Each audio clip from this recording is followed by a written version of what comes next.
Tous les êtres humains naissent libres et égaux en dignité et en droit. Il y a plus de 70 ans, lors de l'Assemblée générale des Nations unies pour l'adoption de la Déclaration universelle des droits de l'homme à Paris, la communauté internationale a proclamé les droits inaliénables de tous les êtres humains et s'est engagée à ne plus permettre à ce que des atrocités comme celle de la Seconde Guerre mondiale se reproduisent.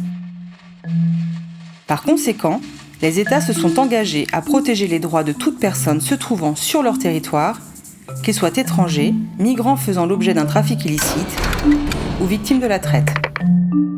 Les migrants faisant l'objet d'un trafic illicite et les victimes de la traite sont plus vulnérables aux violations des droits humains en raison de la situation particulière dans laquelle ils se trouvent.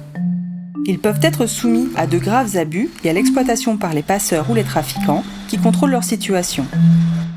Ils se trouvent aussi généralement en situation irrégulière et ont donc peur de s'adresser aux autorités et de demander une protection par crainte d'être expulsés. Pourtant, ils jouissent de tous les droits et libertés énoncés dans la Déclaration universelle des droits de l'homme. Leurs droits sont confirmés dans le protocole contre le trafic illicite de migrants et soulignés dans le protocole contre la traite des personnes. La traite des personnes est reconnue par tous comme une infraction grave qui constitue une violation sérieuse des droits de l'homme. Les États sont donc tenus de fournir aux victimes une assistance et une protection adéquates. Des droits supplémentaires s'appliquent à certaines personnes. Par exemple, les enfants et les réfugiés, qui peuvent tous deux faire l'objet d'un trafic illicite ou de la traite, devraient bénéficier de mesures de protection spéciales, comme un accès garanti au logement, aux soins de santé ou à l'éducation.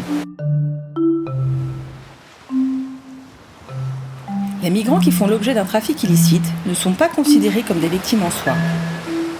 Néanmoins, des milliers de migrants meurent chaque année entre les mains des passeurs. Ils sont également particulièrement vulnérables à d'autres actes criminels tels que l'enlèvement pour extorsion, le viol, mais aussi la discrimination et les mauvais traitements.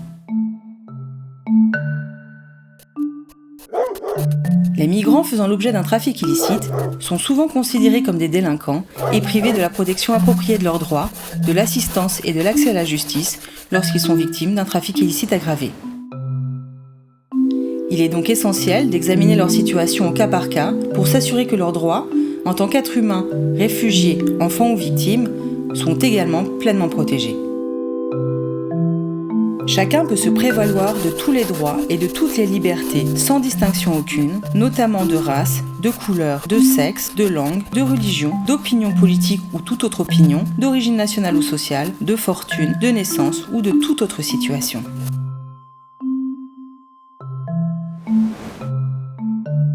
Si vous souhaitez en savoir plus sur les droits des migrants et des victimes de la traite, l'ONUDC a élaboré 2 modules universitaires sur le sujet.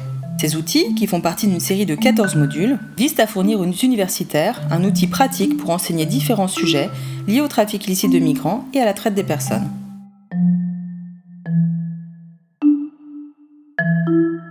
Aimeriez-vous en savoir plus sur les différences et les points communs entre la traite des personnes et le trafic illicite de migrants ? Le genre dans le contexte de la traite des personnes et du trafic illicite de migrants ?